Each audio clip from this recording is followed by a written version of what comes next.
What's going on, guys and girls? So what we're going to go over today for your snatches and cleans is going to be a little thing called target height. So if you actually look at a lot of Olympic lifters, especially like the better ones, you'll notice that they have kind of like a certain position where if you look at their bar path, they only really pull the bar a little bit higher than where their receiving position is. So if you think about like the bottom of the squat, this is the bottom position of their squat, they'll pull the bar just high enough so that they can catch the bar here, like this or like this, and then they sink that last little bit. And this is something that a lot of the elite lifters will practice even on their lighter loads, is making sure they're pulling the bar as hard as possible to target height, and then they'll start to go underneath it. So the reason that we'll end up doing power snatches and power cleans, even if we're only focusing on pulling to that point, is if you put enough force into it, then the bar is obviously going to go higher. But the idea is you're trying to only put in upwards effort until you get to target height. So then when you snap down, you're actually giving yourself ample time to get underneath the bar. So for example, on my clean, I will catch here.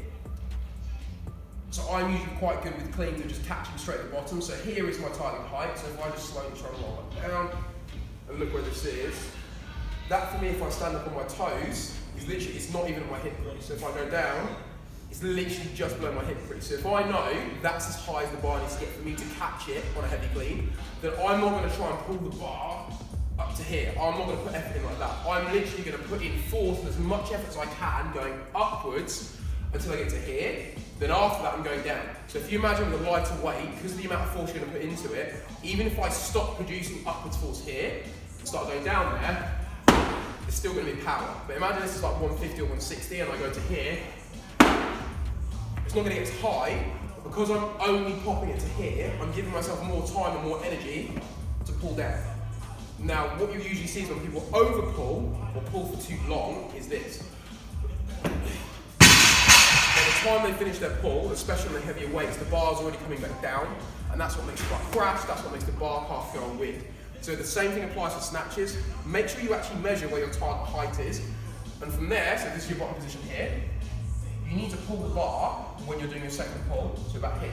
Because then you give yourself room to turn over, catch, sink, and stand.